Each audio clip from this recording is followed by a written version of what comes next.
podemos empezar. So Ashlyn's with us today. Woo woo. Maybe we'll get some more people coming in later. So thanks for joining.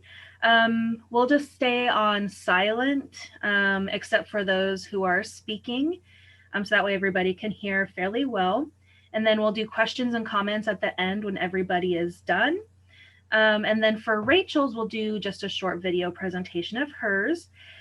So today it's an exciting day as our seniors with a Spanish major are presenting their capstone projects. This is their final step for earning their Spanish degrees. Well, Rachel is a minor, but an overachiever. But the title for our session today is Fissures and Fusions, Cross-Cultural Studies of the Spanish-Speaking World. I chose this title as the work today considers various aspects of the Spanish-speaking world and how, despite what may seemingly create separations or fissures in a culture or in our world, humans find ways to build bridges, to heal the fissures, and to fuse two opposing sides to make a new whole. We will hear about how business trade deals have influenced Spanish-speaking countries and how those have affected us here in the US, how Cuban film draws from various artistic styles and mythologies within a socialist context, and how ableism is viewed and handled in various Spanish-speaking countries. These sort of interdisciplinary cultural studies have the potential to change our world and culture and how we interact with others. So I hope you also all find them illuminating and inspiring. So up first is Austin. He is completing his Spanish and International Business degree. He came as a pre-med student, but changed his major during his fourth semester and has worked very, very, very hard to get in all of the classes for both majors on time while working and playing for the men's volleyball team. Once he graduates, he hopes to work at home for his father for a bit and then will play professional volleyball overseas. He shares that he is grateful for the opportunity to learn a language that will help him communicate to a wider range of people and to have learned about culture and customs we might not see in the United States. All right, so Austin is going to share his screen and take it away. Hola, soy Austin. Mi presentación es en los comercios entre Estados Unidos y países que hablan español. Mi introducción incluye mi propósito, que es comercios hace el mundo a correr, y es importante estudiar las relaciones entre países. Mi tesis es en el mundo comercial es esencial y que es importante usar ventaja comparativo con países pequeños y gigantes, países como Estados Unidos. ¿Qué es ventaja comparativa y GDP? Ventaja comparativa es comercios entre dos países donde un país tiene la habilidad a producir dos bienes, pero usa el otro país a producir uno de los bienes, alcanzar la máxima eficiencia. Lo siento. En mi papel, yo explico las relaciones con otros países y Estados Unidos. Es muy importante porque Estados Unidos economía es muy grande, tiene muchos recursos y hace mucho con los recursos, y comercio con los países es muy importante a construir las económicas con los países pequeños. GDP es el anual punto de cuánto dinero un país en el fin de año. Es importante porque el GDP puede aumentar o disminuir, y GDP explicar el punto donde el país es en comparativa a todo el mundo, y el mundo es diferente porque otras economías es muy pequeño. En mi papel es Bolivia. Bolivia tiene mucho pequeño economía comparada a Estados Unidos. Mi primer país fue España. España es importante en comercios con Estados Unidos porque la presencia en la Unión Europea. El GDP de España en 2019 fue 1.400 billón.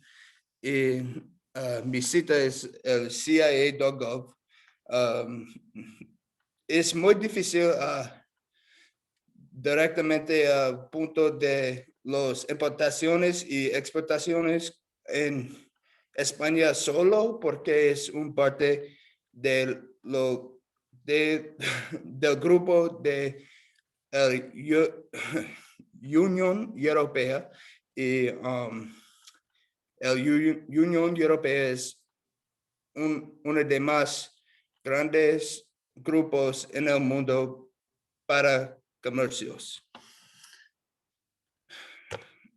Mi país 2 es México. México es uno de más socios comerciales a Estados Unidos. Es en el libre contrato de comercio USMCA. El GDP de México es 1.300 billón. En mis estadísticas, en mi papel, primero viene comercio, es automóviles, porque es los costos muy pequeños a producir los bienes en México, y comercio a Estados Unidos, y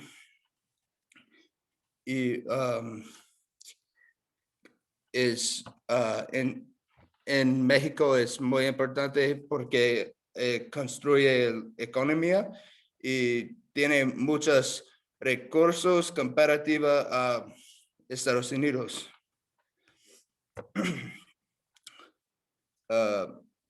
País 3, la República Dominicana. La República Dominicana es un mejor país en el Caribe que Estados Unidos comercio con.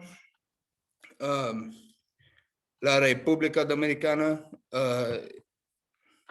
GDP en 2019 fue 89 billón y 500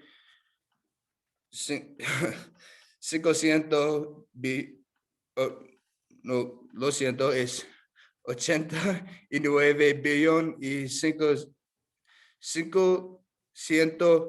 billón de Estados Unidos dólares. Es en contrato con Estados Unidos en todo el Caribe. El contrato en el Caribe es con América, y es un contrato que incluye muchos de los pequeños países en el Caribe, y es muy importante la República Dominicana porque los tarifas y otros bienes, comercio entre los países, el costo es muy bajo, y aprender la económica de la República Dominicana. mi país 4 es Bolivia. Bolivia es un ejemplo de pequeña económica en Sudamérica. Bolivia comercio con Estados Unidos con muchas regulaciones porque no comercio libre y tiene no muchos recursos porque los costos es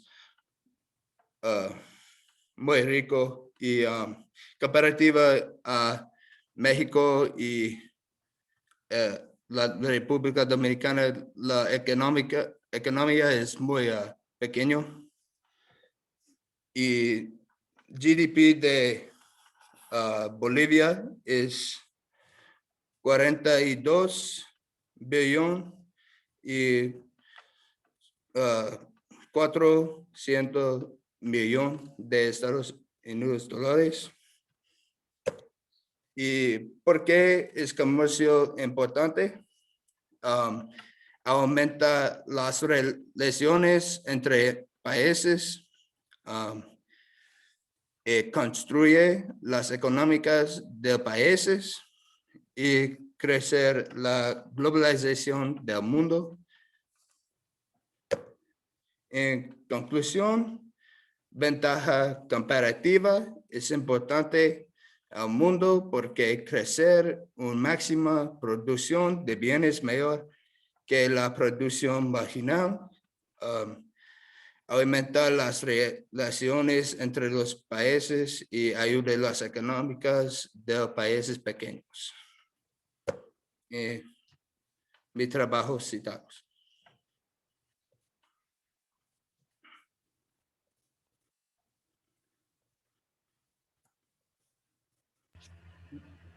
Yeah. All right. Thank you, Austin. If you want to unshare your screen, and then that'll let Daniel start to pull his up. So let's see. Next up, we have Daniel, who is a Spanish major and humanities minor. And I believe you started as a business major and then switched over. And I have a sneaking suspicion it might have been the Spanish film class that perhaps caught your attention. So after a few changes in majors and minors, he finally settled on Spanish, which of course I think is the best of all the options. He's also on the men's volleyball team and has led the Spanish club. And as the Spanish program aide, which he helps me do grading, create class activities, and has even substitute taught for me and some of the other instructors when we can't be in the classroom. To this end, he's actually been accepted into the Masters of Education program here at Milligan, and I know he will be a wonderful teacher. He shares that he has enjoyed the cultural and artistic aspects of our classes and kind of getting to the deeper meaning of those things. And that is actually how he came to this research project. All right, so Daniel, if you want to take it away, go ahead and share your screen.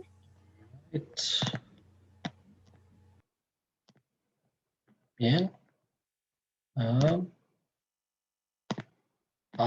Bueno, primero, gracias por asistir a mi presentación. Soy Daniel, soy un estudiante en mi último año aquí. Soy un estudiante de español y después de la universidad quiero aprender la lengua en una escuela secundaria. Por mi proyecto de 499, analicé 4 películas de Cuba, especialmente en el tiempo post-revolucionario de Cuba, en la década de los 60 y 70. Pero por esa presentación hoy hablaré sobre una película específica y aún más específica sobre las imágenes y mensajes de socialismo idealizado en la última escena de la película. Así que para introducir el país de Cuba en esa edad, en la década de 1950, un hombre que se llama Fulgencio Batista era el presidente de Cuba, pero al fin de la década, en el 1959, Batista huyó de Cuba y un abogado joven y revolucionario y socialista que se llamaba Fidel Castro se hizo presidente de Cuba, y Castro tenía una planea por el país. Él quería crear una nueva Cuba.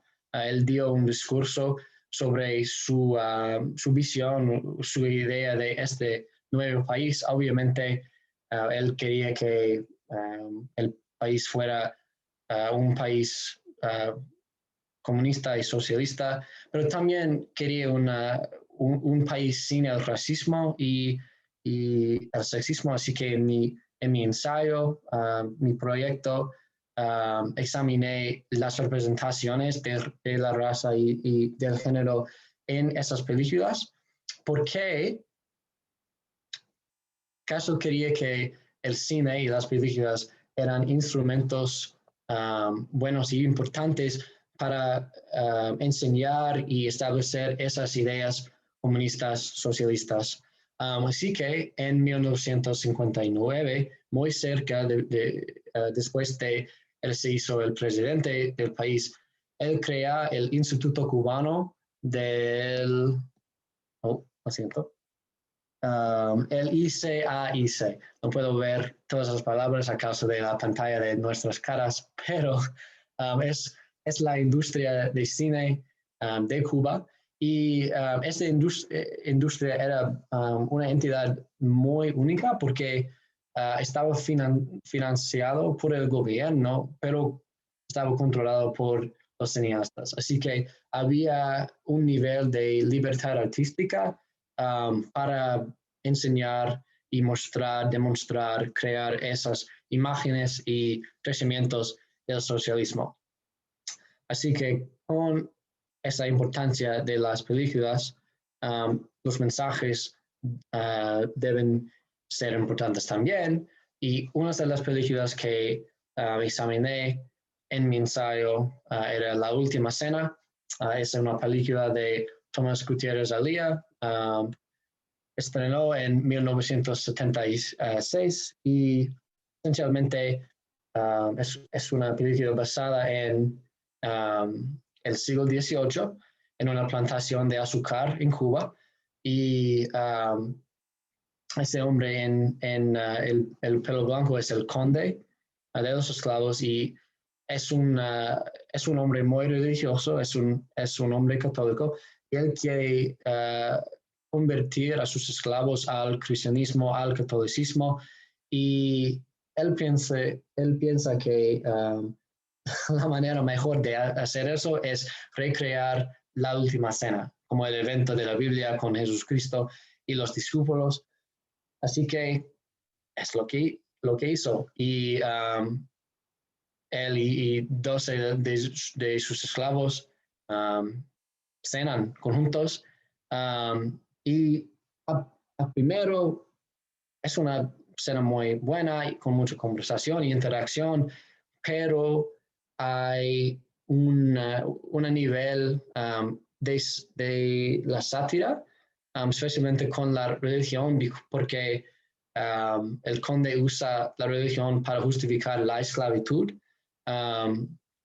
Y aquí entra los primeros mensajes o imágenes de este socialismo idealizado, porque esta película es una sátira de lo tradicional. En este caso, la religión es lo tradicional del mundo, de la película, y la religión representa otros elementos tradicionales del mundo. En el mismo sentido del siglo de las luces en europeo, había una lucha entre lo tradicional, que era la religión, y la razón, y la duda, y lo nuevo, y el socialismo es el nuevo en ese sentido. En el mundo oeste, en esta vez, es muy nuevo. Cuba estaba alienada con Rusia durante la Guerra Fría, pero Rusia estaba en el este, Cuba está en el mundo oeste, muy cerca de los Estados Unidos. Así que la religión es un punto de sátira en esta película, a causa de la justificación de la esclavitud. Así que, ¿qué más estaba considerado lo tradicional? Y hay muchas cosas, pero dos específicas. El capitalismo, obviamente es un adversario obvio del socialismo y el comunismo. Como dije, los Estados Unidos y Cuba estaban enemigos durante de esa década, cuando estrenó esa película. Y también el capitalismo era un factor que contribuyó a la esclavitud. Y en otra película que vi, El otro Francisco, esa película examina cómo, cómo usa el capitalismo el cambio de los esclavos entre el Reino Unido y los Estados Unidos, España y Cuba. Y una otra cosa tradicional era el racismo, que está muy prevalente en la película. Hay muchas escenas horribles, y la esperanza es que el director estaba tratando de ser satírica.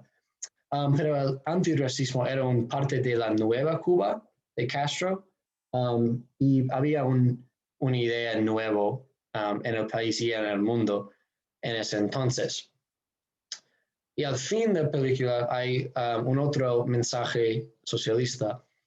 Así que en la película, al fin, en el Viernes Santo, el conde dice que los esclavos no tienen que trabajar, pero el otro dueño de los esclavos, Don Manuel, les forza a trabajar. Hay una rebelión, y los esclavos se rebelan contra el conde y Don Manuel en el Viernes Santo, pero no tuvieron éxito. Muchos están capturados, torturados y matados. Y aún el fin es triste. Hay un sentido de esperanza del director, y la esperanza es esto.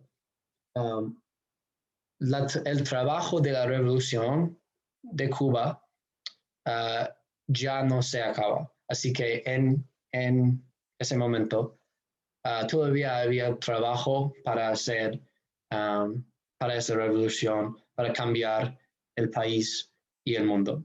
Así que es un mensaje de ánimo y de esperanza, escondido por una fin triste. Así que es todo lo que tengo. Gracias por asistir, lo siento, a mi presentación.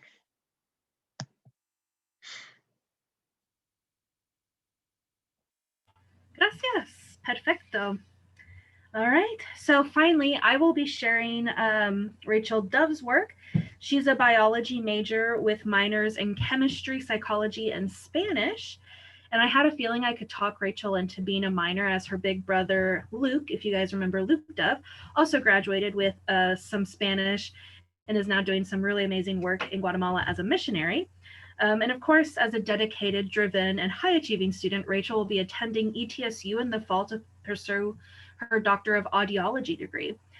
She shares that she is grateful for the diversity of classes of the Spanish program, noting that her reading, writing, and speaking and cultural awareness have improved greatly due to the diversity of these classes that target each skill. So I should be able to go ahead and share this with you all. All right, here we go. Hi, my name is Rachel Dove.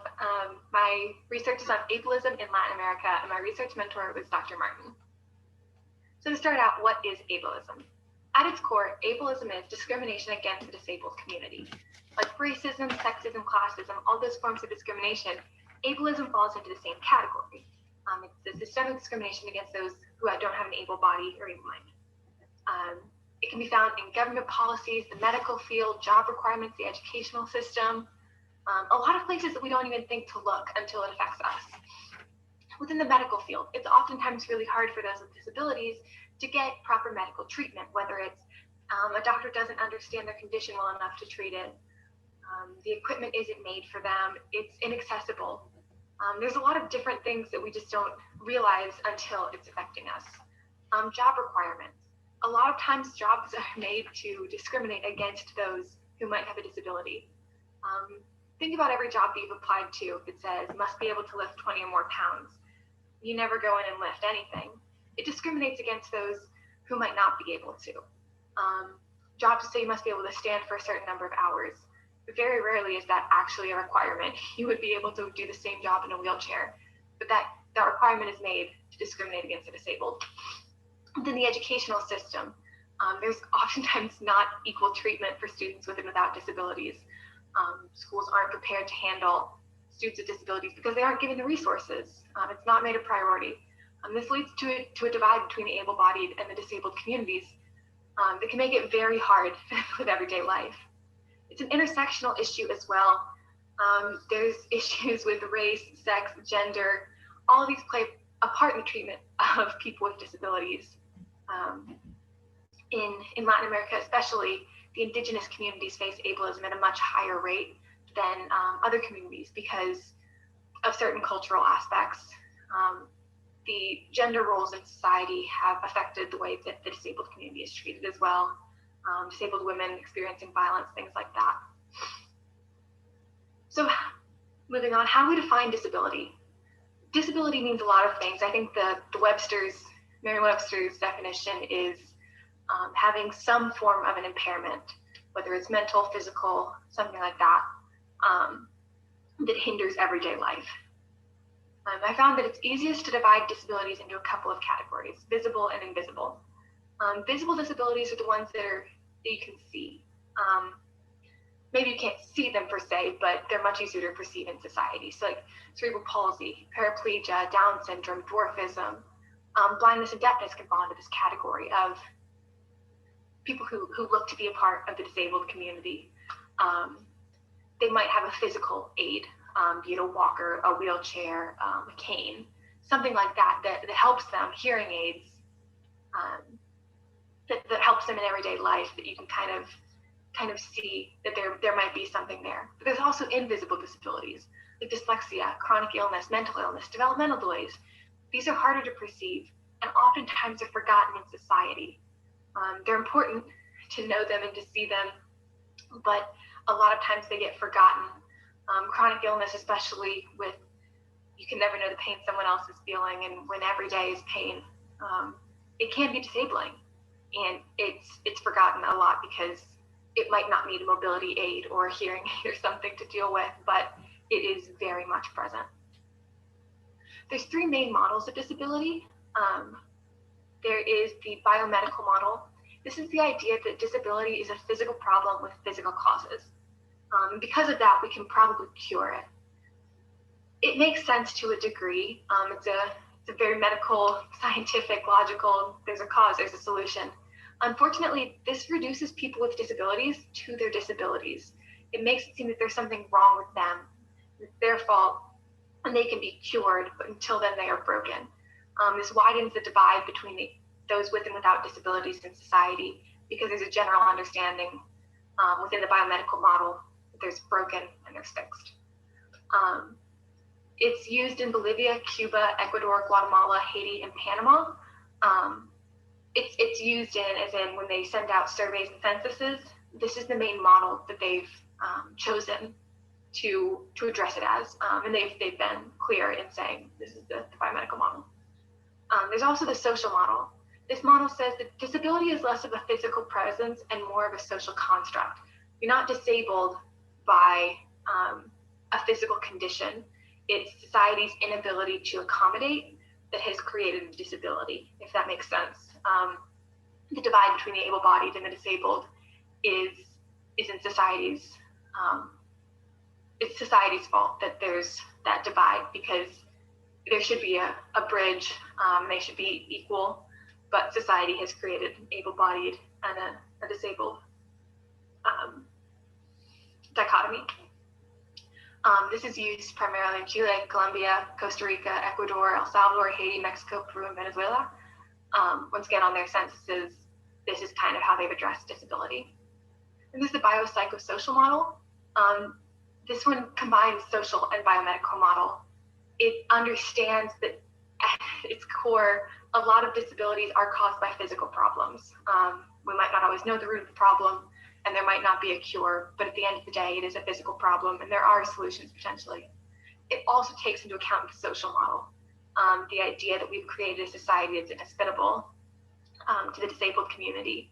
That the biopsychosocial model kind of says that we can reconcile, we can create an equal and just society, but we need to listen to the needs of the disabled community. We need to be inclusive to create an equitable society as well. This is used in Argentina, Brazil, the Dominican Republic, and Paraguay. There are more models of disability, but these are the three main ones that were seen across my research. So moving into Latin America specifically, ableism in Latin America. The most common disabilities found there are related to vision and mobility. The next are mental disabilities and auditory. 14 million children under the age of 19 have some form of a disability. The treatment of the disabled communities in Latin America, it changes country to country. It's impossible to group them all together into one. In Guatemala, people with disabilities are institutionalized or abandoned at birth.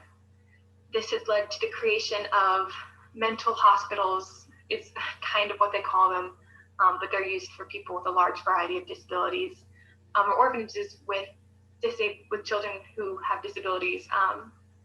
And these places aren't receiving sufficient government funding. They don't have the resources. They are unable to care for those who are in their care.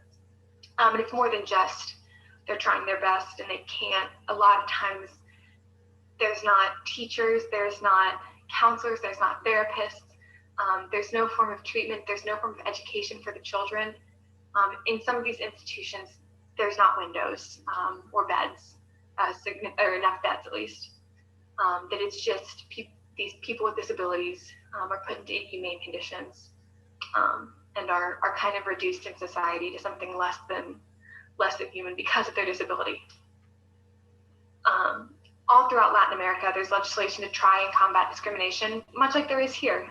There's the Americans Against Disabilities Act here, but obviously it doesn't always take into account the needs of everybody, or even the needs of the majority. It kind of hits a few points here and there, makes a blanket statement of don't be ableist, but at the end of the day, you can find loopholes to exclude the disabled community from work, from government, from policies, and just from conversations about how to make the world a better place. So within the pandemic, we've also been able to see ableism. We can see it in students. I think all of us can understand students moving online. They didn't receive accommodations they need to succeed when completing online school. So for students who are deaf, if they had Zoom calls and these Zoom calls weren't closed caption, they're excluded. For students who are blind, if they're watching a video and they don't have, like they're reading an article or something online, and it's not being read to them, or it's not accessible to them, they're being excluded from those conversations. For students with autism, having their schedule disrupted like that and not being able to see the same people and follow the same routine is incredibly disruptive and really hurts a lot of their treatments. Just every day, as hard as it was for students without disabilities to move to online schooling, it was so much worse for students with disabilities because their needs weren't being met. Everything was changing quickly and they were the first group to be forgotten. In addition, access to medical services. It was limited for everyone. All elective surgeries and procedures were canceled. A lot of offices shut down. Unfortunately, a lot of these things that were deemed elective weren't for people with disabilities, making it harder to get into therapy. There's a pediatric therapy office in my hometown that closed down for a while. That's impossibly hard on these kids who are making such great progress. And even when they move to teletherapy, like therapy over Skype, it's not the same level of care. And any sort of break is disruptive and can hinder progress. In addition, just when hospitals are full, the COVID units are full, they're filling up other things, it makes it hard for people with disabilities to go and get the care they need. They're being put on the back burner once again because COVID was the pressing problem, and so their needs were swept under the rug consistently. This has been a pattern for the last year. It's kind of getting better now as vaccines are rolled out, and they were in the first wave of those eligible to get vaccines typically, but it was impossibly hard for a long time to get the medical treatment they needed. When stimulus checks were given out, a lot of times people with disabilities were forgotten in those as well. They qualified for a normal one, but they were usually the first to lose their jobs. They had to work from home, and if there wasn't a work from home option, they were forced out of their job because if they were within that at-risk community, then they couldn't go to work. Medical treatment becoming more expensive or more inaccessible, having to do these things at home, it cost a lot of money, and a lot of times they were forgotten in the stimulus checks. Within Latin America, only Bolivia created a provision for people with disabilities to get a little extra money to try and cover some of what they lost in the pandemic. There's a huge problem of violence against the disabled community in Latin America. Ableism isn't just found in policy or in society, it's found in the home, it's found in violence, it's an incredibly pressing problem. A woman with a disability is 10 times more likely to experience sexual abuse than a woman without a disability. A woman with a psychosexual disability has a 68% of women with a psychosexual disability will experience sexual abuse before they turn 18. In Colombia, 67% of women in general experience partner violence, but 72% of women with disabilities experience it. Less than 50% of women who experience this abuse will report it to anyone, and less than 20% will report it to the police. If a caretaker or a partner is the one that is giving the abuse, it's hard to report it. If the reporting system isn't accessible, if someone has a disability that makes it hard for them to use a website or to call, then they're unable to get the help they need and report the violence. There are countless stories of people with disabilities who have had horrible, horrible violence against them, and they're forgotten by their communities. In Guatemala, there was a group of indigenous women who were deaf, and many of them experienced sexual violence from the leaders of their community. And in this indigenous community, it was based in an oral tradition, and these women were already excluded because their deafness made it hard for them to communicate in the oral fashion, and they would point out their abusers, and they were told they were troublemakers, and they were stirring stuff up. Their stories were forgotten, and they were isolated even farther. And as sad as this is, it is an isolated incident. This is happening all over the world, all over Latin America. Just people in the disabled community being pushed aside and silenced. So what are the current methods of inclusion in Latin America? I base these off of UN publications. The UN has a committee that has the Convention on the Rights of Persons with Disabilities that has created a list of needs and focuses that kind of applies worldwide, but there have been specific conferences for Latin America. These focuses are on equality, provisions for women and girls with disabilities, accessibility, human rights, and their applications to the disabled community. In 2016, there was a conference in Latin America for Latin America called the Advance of the UN Convention on the Rights of Persons with Disabilities through the 2030 Agenda. They met to discuss current and future measures in Latin America specifically. They had multiple committees and subgroups with professionals, and they listened to disabled voices. A lot of the people that they invited were people who had the ability to make change, or who had a story and had been forgotten. So they were hearing a lot of important things, and having these conferences on how do we help our students with disabilities, how do we help women and girls with disabilities, how do we move forward, what changes do we make? And they focused on the phrase, nada sobre nosotros sin nosotros, which means nothing about us without us.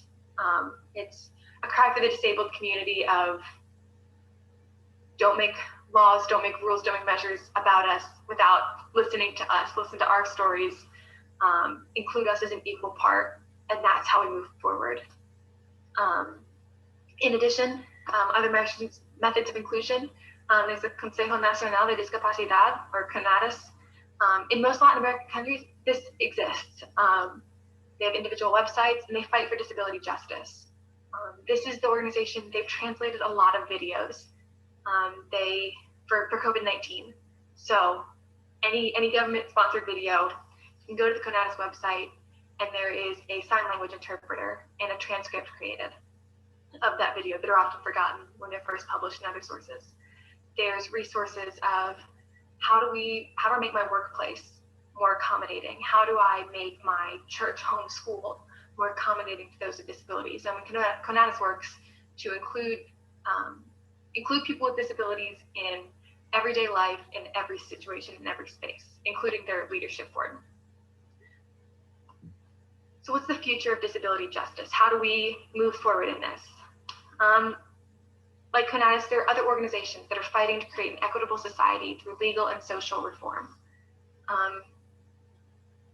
There's one in Mexico that I found specifically that is a group of lawyers that is working for disability justice. CONADIS is working, the UNCRPD is working, but that's not enough for grand social change. At the end of the day, it has to be on an individual level. It's kind of spread society-wide, but the idea to beat ableism has to start in the individual. It can't go top down, it has to come bottom up. So on an individual level, how can we help? We can become an advocate. When you see something, say something. If something is wrong, if something isn't accessible, then say something, make that change. Reevaluate everyday phrases. A lot of the language that we use is ableist. It creates an us versus them dichotomy. It separates the disabled community even farther. These phrases like the blind leading the blind, fell on deaf ears, lame, dumb, words like this that we don't think anything of. They were created as a way to taunt the disabled community. We've taken their diagnoses and we've made light of them. It's a joke starting out, and that's incredibly hard for those with disabilities to hear every day. I'm sure a lot of people have heard about the R word. I'm not comfortable saying it in my presentation, but removing that from your vocabulary entirely. In addition, look for spaces to include and highlight disabled voices and be open to listening. These conversations aren't easy to have. These things aren't easy to read. It's not a natural response. It's not a natural thing to understand, but be open to listening to other people's stories and hearing them out. And in that way, we can truly grow. Thank you. All right, so a virtual thank you to Rachel's work. So now questions. Man, I'm gonna start with Austin. You're super excited about this, I know. ¿Hay relaciones entre los países hispanos o es solamente países con Estados Unidos? Con Estados Unidos. Sí. Porque yo vivo en Estados Unidos y es importante porque es importante en total porque ambos países influencian ambos acciones en aumentar la relación en políticamente y libre comercios como el Estados Unidos, comercios con México y ayudar los económicos que sí, lo siento. Yo pienso que es importante ambos porque ambos países influencian ambas acciones. Muy bien. Para Daniel, ¿por qué elegiste esta película y no otra película para presentar? Porque en tu trabajo hay como 4, ¿verdad? Sí, Películas, 4. Así que ¿por qué La Última Cena? era la primera que he visto, así que era la película que me resonó nomás. Pero también pienso que hay más conversación o comentarios en la película. Hay más de la película que los otros. El otro Francisco es una gran exploración entre como la industria de esclavitud está basada en el primer novela sobre la esclavitud de las Américas. Pero el estilo de la película había narración entre las escenas. Es un poco más difícil para seguir y para entender, pero la última escena es como un cuento y una narrativa sin narración. Muy bien, pues no sé si Daniel o Austin o Ashlyn está manejando, así que la dejamos. Pero do you guys have questions for each other that you'd want to ask? Sí. Austin, de todos los países que mencionaste, ¿cuál es el aliado económico mejor o más grande de los Estados Unidos? Nunca, nada de los países es mejor que Estados Unidos porque el GDP de México es muy similar a España, pero nada de los países es mejor que Estados Unidos porque Estados Unidos GDP es 22 trillón de dólares y México y España son 1 trillón comparativa. Sí, lo comprendo, pero ¿cuál país es el aliado o amigo o compañero más grande con los Estados Unidos? ¿Con quién cambia lo más con los Estados Unidos? En escenario de compañías que comercios, Como comercios. comercios en muy vehículos, automóviles en México, que es un gran ejemplo porque muchas de las compañías de América usan los recursos de México y asemblar los coches y enviar los coches a América porque los costos es muy bajo que Estados Unidos. Yeah. Tiene una pregunta para ti. ¿Por qué tú elige Cuba para país? Era una continuación de nuestro ensayo de la clase de Cuba en la primavera. Quería o trataba de hacer este proyecto de 49 en un tema de educación y el español, pero no podía encontrar nada, no tenía ninguna idea concreta, así que tomé mi ensayo de las representaciones de raza en el cine cubano y sigue de escribir.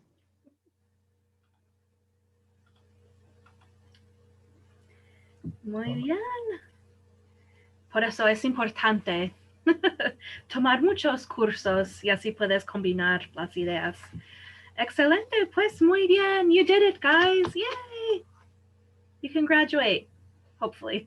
Finish your papers. Austin's done. All right, so really, really well done today, guys. I'm so proud of you. Congratulations, and I believe we are done. So if there are no other questions, comments, or concerns. Sí. All right. Gracias. All right, gracias chicos. Ciao. Ciao.